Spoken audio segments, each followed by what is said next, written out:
नमस्कार साथियों, मैं कुणाल आप सभी का संस्कृति आईएएस यूट्यूब चैनल पे स्वागत करता हूं। आज की वीडियो में हम लोग बात करने वाले हैं ताजमहल के बारे में। जी हां, आगरा का ताजमहल, विश्व विरासत धरोहर स्थल ताजमहल या यूं कहें कि भारत के लिए एक महत्वपूर्ण स्मारक ताजमहल। जनरली हम सभी उसकी सुंदरता से आकर्षित होकर वहां घूमने जाना पसंद करते हैं और वहां बहुत सारे लोग तस्वीरें भी खिंचवाते हैं। लेकिन क्या हो अगर आप ताजमहल जाएं और ताजमहल आपको सफ़ेद रंग में ना मिले। बहुत बार लोगों के साथ ऐसा हुआ है कि वह वहां जब घूमने गए हैं तो उन्हें ताजमहल पीले रंग में मिला है, लेकिन ताजमहल ने अब की बार एक नया रूप ग्रहण किया है, एक नए रंग में वह दिख रहा है और यह रंग है हरा। इसके पीछे का क्या प्रमुख कारण है और इसको अगर ठीक किया जाए तो कैसे ठीक किया जाएगा और इसके लिए हमारा आर्कोलॉजिकल सर्वे ऑफ इंडिया क्या सोच रहा है। ठीक है, तो महत्वपूर्ण विषय है और इससे संबंधित प्रत्येक बात आपके लिए जानना जरूरी है। तो देखिए, एक प्रश्न जो इस खंड से आप लोगों से पूछा जा सकता है कुछ इस प्रकार का रहेगा।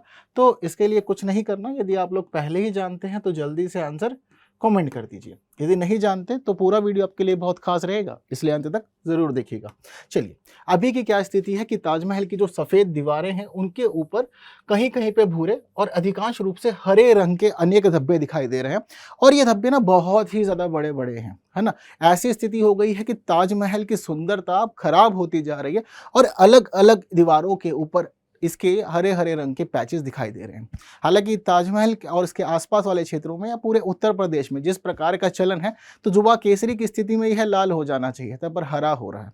और किस प्रकार का आज यह दिख रहा है, मतलब अगर आप देखने जाएंगे तो आपको अनेक जगहों पर ताजमहल की स्थिति कुछ इस प्रकार की दिखेगी। इस प्रकार के हरे रंग की लेयर आपको अनेक जगह पर देखने को मिल सकती है। ठीक है, वहीं इसके साथ साथ कुछ दृश्य ऐसा भी होगा कि जो सफ़ेद सफ़ेद फूल थे उन सफ़ेद फूलों के ऊपर अब हरियाली भी दिख रही है। अब बहुत सारे लोग यह सोच रहे होंगे कि अच्छा, हरा दिख रहा है, हरा दिखने का मतलब यह हो सकता है ना कि बीते दिनों बारिश हुई हो तो बारिश से काई जम गई, लग रहा है ऐसा? तो बिल्कुल आप गलत सोच रहे हैं, मुबारक हो आपको। ठीक है, बताएंगे क्या है कारण। इसके साथ साथ देखिए, यहाँ पर अब जो दीवारें हैं वह कुछ इस प्रकार से दिख रही है, मतलब जिसकी सुंदरता देखने हम लोग जाते हैं और अगर हम उसको पास से देखेंगे इस प्रकार का दृश्य होगा तो कहीं ना कहीं लगेगा कि एक तो हम दूसरी जगह से घूमने आए और पैसा बर्बाद हो गया, पूरी तरह से बड़ी गड़बड़ है। ठीक है, तो यह अब दृश्य बन गया है वहां पर। तो इसी की वजह से अब राज्य का प्रशासन, हमारा आर्कोलॉजिकल सर्वे ऑफ इंडिया, वहीं इसकी देखरेख करने वाला पूरा डिपार्टमेंट बहुत अधिक चिंतित है, क्योंकि यह समझ लीजिए कि साल भर अरबों की संख्या में यहाँ पर दर्शक आते हैं, घूमना पसंद करते हैं। केवल भारतीय ही नहीं बल्कि विदेशी पर्यटकों में इसकी संख्या बहुत ही ज़्यादा अधिक है। तो ऐसी स्थिति में मामला बड़ा गंभीर हो गया है। अब गंभीर हुआ, इस पूरे मामले की जांच की गई, देखा गया कि हो क्या रहा है। तो इसके ऊपर एक पूरी टीम लगी और पूरी टीम ने बताया इसके पीछे का प्रमुख कारण। तो कौन है प्रमुख कारण? इसके पीछे का प्रमुख कारण ये भाई साहब हैं, है ना। मतलब अकेले जिम्मेदार नहीं है, मतलब इनके जैसे करोड़ों और जीव हैं, बिल्कुल छोटे छोटे छोटे छोटे छोटे, जो ताजमहल के आसपास पनप रहे हैं और यह उसके आसपास पनप रहे हैं, ताजमहल में जाके निवास कर रहे हैं, वहाँ रहते हैं, उठते बैठते हैं, खाते पीते हैं और वहीं पर ही अपना मल भी त्याग कर देते हैं। साथ साथ यह भी देखा गया कि यह ताजमहल की दीवारों पर अपने छोटे छोटे अंडे भी दे देते हैं और उनके द्वारा किए जा रहे इसी कार्य की वजह से हम देख रहे हैं कि ताजमहल की दीवारें खराब होती जा रही है। यह जो जीव होता है ना, बहुत छोटा सा होता है। कहाँ पर नप रहा है? तो यमुना वहां पर बहती है, यानी कि ताजमहल की बिल्कुल पीछे वाली एक दीवार है, वहां से लग करके यमुना बहती है। तो जिस प्रकार से टेम्परेचर अप डाउन होता है, वहां पे प्रदूषण बढ़ता है। प्रदूषण के बढ़ने के साथ साथ इस जीव की संख्या भी वहां लगातार बढ़ती है इस दौरान, और यह ताजमहल की सुंदरता के लिए अत्यंत घातक सिद्ध होता है। कौन है भाई साहब? तो देखिए, भाई साहब का जो नाम है वह है गोल्डी कायरोनोमस। तो बहुत छोटा सा जीव इसी दौरान पाया जाता है और ये कोई नई समस्या नहीं है, कई वर्षों से समस्या बनी हुई है। अगर हम बीते वर्षों की बात करें तो वर्ष 2020 में पॉल्यूशन को वहां कंट्रोल किया गया था काफी अधिक, जिसकी वजह से ताजमहल प्रभावित नहीं हुआ था। लेकिन वर्ष 2015 से ही अनुभव किया जा रहा है इस कीट का प्रभाव ताजमहल के ऊपर और यह लगातार अपनी छाप छोड़ रहा है। वर्ष 2015 से जैसे जैसे इस कीटों की संख्या बढ़ती है वैसे वैसे ताजमहल के ऊपर धब्बे भी उभरने लगते हैं और इन कीटों के द्वारा उभरे हुए इन धब्बों की वजह से पूरा प्रशासन चिंतित हो जाता है, जिसके बाद अलग अलग विधियों को अपनाया जाता है इसकी सुंदरता वापस लाने के लिए। तो मुख्य रूप से जिस विधि का उपयोग किया जाता है वह है मड पैक, यानी कि मुल्तानी मिट्टी का प्रयोग करते हैं, पानी से इसको साफ करते हैं, साफ करने के साथ साथ फिर काफी समय तक इसके ऊपर रबिंग की जाती है, जिसके बाद इसका जो कलर है वह यह वापस पाता है। लेकिन इसके ऊपर खर्चा बहुत अधिक होता है, यानी कि पॉल्यूशन की वजह से, टेम्परेचर की वजह से कीड़े बन तो गए, लेकिन अब इतनी ऊंची इमारत, अनेक लोग चाहिए, तो अच्छा खासा एक पैसा खर्च होता है, जिसके बाद इसको पुनः ठीक किया जाता है। क्लियर है बात सारी की सारी? तो मुख्य रूप से कौन जिम्मेदार है कीड़े के लिए? यमुना का पानी का स्तर का कम हो जाना, क्योंकि जनरली पानी हम देखते हैं कि बहता रहता है, तो एक समय आता है कि लेवल डाउन हो जाता है मानसून के बाद। जब लेवल डाउन होता है तो आसपास के क्षेत्र जहां तक नमी पहुंच गई होती है, उन क्षेत्रों में यह फिर कीड़े पनपने लग जाते हैं। साथ साथ प्रदूषण बढ़ता है, यह इनको और अधिक बढ़ावा देता है। तो यह घटना हम कब देखते हैं? जनरली अप्रैल से अक्टूबर के बीच में होती है, और उसी दौरान यह ताजमहल को अधिक प्रभावित भी करती है। ठीक है, आदर्श तापमान जो है इन कीटों के पनपने के लिए वह 28 डिग्री सेल्सियस से 35 डिग्री सेल्सियस है। 2 दिन जिएंगे, लेकिन ताजमहल को प्रभावित करके मरते हैं। ऐसा होता है ना कभी कभी कि कोई सोल्जर है, वह सोल्जर सोचता है या तो लंबे समय तक लड़ो, वरना यह है कि मर जाओ पर कुछ ऐसा काम करके मरो कि दुश्मन बहुत अधिक प्रभावित हो जाए। तो एक प्रकार की मनोवृत्ति इनकी यही है, इसी प्रकार से यह लोग मरते भी हैं। ठीक है, तो समझ गए हैं इस कीट की स्थिति। हालांकि यह पहली बार नहीं है जब कभी ताजमहल का रंग बदला हो। अब हम देख रहे हैं कि हरा रंग का हो रहा है, ठीक है, पहले से भी रेगुलेट कर रहे हैं, लेकिन बीच में एक ऐसी घटना हुई थी जिस समय ताजमहल का रंग पीला होने लगा था। उस समय जब लोग देखने जाते थे तो सफेद नहीं बल्कि पीला दिखाई देता था। बड़ा अचंभे का विषय था, जिसने उस समय भी आर्कियोलॉजिकल सर्वे ऑफ इंडिया, साथ साथ में ताजमहल के प्रशासन, इतना ही नहीं सुप्रीम कोर्ट तक को प्रभावित किया। वहां तक मामला गया और अंत में फिर महत्वपूर्ण निर्णय लिए गए। लेकिन यह सब घटनाक्रम कब से चल रहा है? तो देखिए, हमें पता लगता है कि लगभग 1982-83 के समय एक क्षेत्र बनाया गया आगरा और उसके आसपास के क्षेत्रों में। ठीक है, तो इस क्षेत्र को कहा जाता है ताज ट्रेपेजियम जोन। इस जोन की खास बात यह है कि भाई यह जो जोन है यह 10,400 वर्ग किलोमीटर के क्षेत्र में फैला हुआ है। आगरा के प्रमुख क्षेत्र इसमें शामिल हैं, आगरा, फिरोजाबाद, मथुरा, हाथरस, एटा, साथ साथ यह राजस्थान तक विस्तारित हो जाता है और भरतपुर जिला राजस्थान का इसमें शामिल है। यानी कि मुख्य रूप से ये जो जोन था यह बनाया गया था ताजमहल की सुरक्षा के लिए, और धीरे धीरे अलग अलग प्रतिबंध इस क्षेत्र में लगाए गए। जैसे कि शुरुआत में माना गया कि भाई डीजल के वाहन नहीं चलेंगे। बाद में यह भी पता लगा कि आसपास के क्षेत्र में जो फैक्ट्रियां हैं, जो केमिकल वो रिलीज कर रही हैं, आसपास में रिफाइनरीज जो केमिकल रिलीज कर रही है, वह केमिकल हवा के साथ मिल जा रहा है, प्रदूषण के साथ मिल जा रहा है और ताजमहल का रंग पीला कर दे रहा है। तो बाद में सुप्रीम कोर्ट ने कहा कि भाई या तो इसके इतने दायरे में अपने जो प्रवृत्ति है आपकी, जो ईंधन आप लोग यूज कर रहे हैं उसको बदलो, या फिर यहां से अपना बोरिया बिस्तरा उठा के कहीं और निकल जाओ, उसी में फायदा है। इतना ही नहीं, ताजमहल के आसपास वाले क्षेत्र में डीजल व्हीकल्स को भी पूरी तरह से बैन कर दिया गया है। काफी महत्वपूर्ण और चिंतनीय स्थिति है यह सभी के लिए, क्योंकि एक महत्वपूर्ण स्थल को संरक्षित करना जरूरी हो गया है और हम देखते हैं कि अलग अलग समय अलग अलग चुनौतियां इसके सामने उभरती है।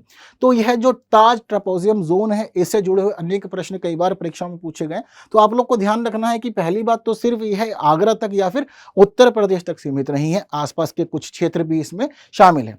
वहीं यह जो पूरा का पूरा ताज ट्रेपेजियम जोन है, हमने बनाया किस लिए था? ताजमहल की सुरक्षा के लिए। लेकिन एक खास बात बताऊं, यह जो ट्रेपेजियम जोन है ना, सिर्फ ताजमहल की नहीं बल्कि इस पूरे क्षेत्र में भारत के 40 संरक्षित स्थलों की सुरक्षा करता है। और इन 40 भारत के संरक्षित स्थलों में अगर हम 3 अलग स्थल देखें तो वह अपने आप में बहुत खास है। 3 स्थल कौन कौन से हैं? पहला तो ताजमहल ही है, दूसरा है फतेहपुर सीकरी और तीसरा है आगरा का लाल किला।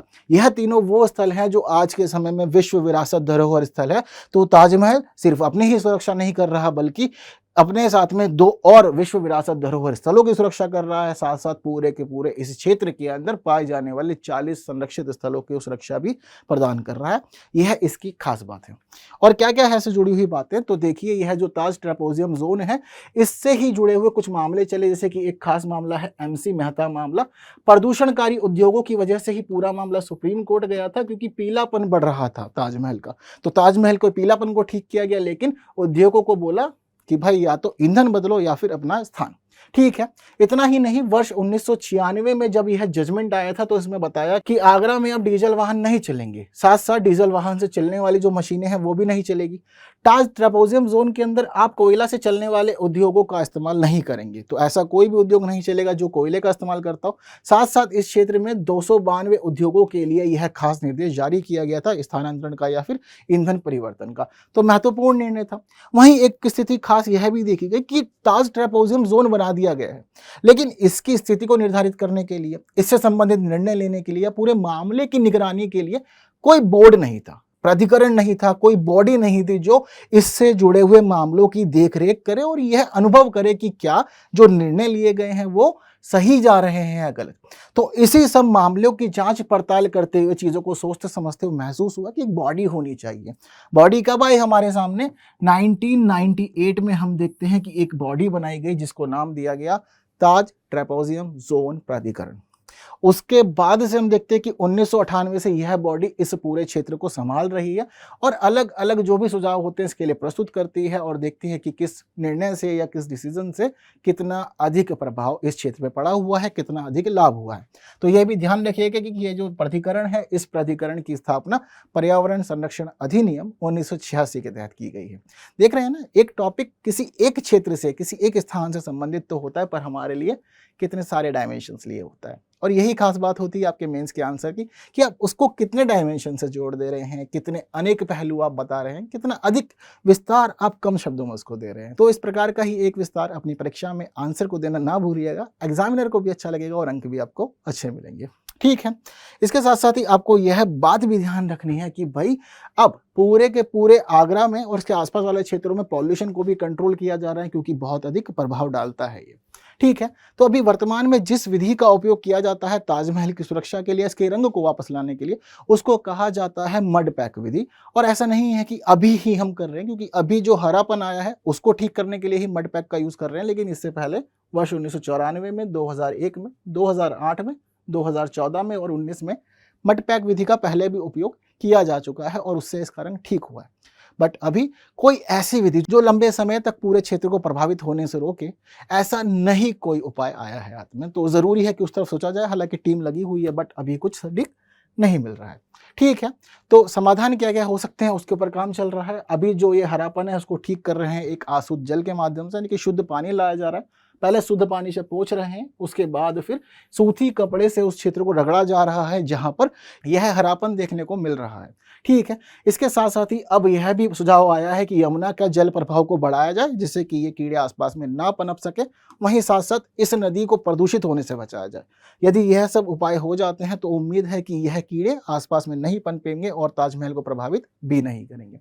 क्लियर है बात? तो महत्वपूर्ण है पूरा सेशन और ताजमहल से जुड़ी हुई ये बात, क्योंकि ताजमहल सिर्फ हमारे लिए एक धरोहर स्थल या 7 अजूबों में शामिल एक स्थान ही नहीं है। अगर भारतीय अर्थव्यवस्था के लिए हम उसके महत्व को समझे तो वह अपने आप में खास है। पहली बात तो साल भर विदेशों से, भारत से लाखों करोड़ों पर्यटक आते हैं, वहाँ घूमते फिरते हैं, और उनके घूमने फिरने से सिर्फ ताजमहल नहीं, बल्कि देखिए हमारी एयरलाइन जुड़ी हुई है, हमारी रेलवे जुड़ी हुई है। वहीं वे लोग जो टैक्सी चलाते हैं या ताजमहल के आसपास वाले क्षेत्र में अपनी दुकानें लिए बैठे हैं, उन सब के लिए भी यह क्षेत्र बेहद महत्वपूर्ण है, उनको रोजगार प्रदान करता है। यदि यह अपनी सुंदरता खो देता है तो उस स्थिति में अनेक लोगों को आर्थिक हानि होगी, जो हम नहीं चाहते। तो आप लोग का क्या कहना है इसके ऊपर बताइए। यदि आपको लगता है कि कोई और खास सुझाव आपके पास है जिसके माध्यम से हम इसके सफेद संगमरमर को साफ कर सकते हैं या फिर दीर्घकालीन सुरक्षा दे सकते हैं, तो जरूर आप लोग कमेंट कर सकते हैं, अपने विचार भी दे सकते हैं। कैसा लग रहा है यह पूरे का पूरा घटनाक्रम, क्या मानना है इन कीड़ों के बारे में, कमेंट में अपना विचार जरूर बताएं। साथ साथ इस प्रश्न का आंसर भी कमेंट में देना ना भूलें। एक सरल सा प्रश्न है, अब मुझे पता है कि आप लोग इसका आंसर इजीली दे सकते हैं। ठीक है, तो फिर अगली वीडियो में हम लोग मुलाकात करते हैं कुछ नई बातों के साथ। हालांकि सेशन अच्छा लगा है, वीडियो पसंद आई है तो बाकी साथियों तक शेयर करना ना भूलें। वीडियो को लाइक किए बिना भी नहीं जाइएगा। आपको आंसर भी चाहिए होगा तो देखिए आपका जो प्रश्न का आंसर है वह आपकी स्क्रीन पर है।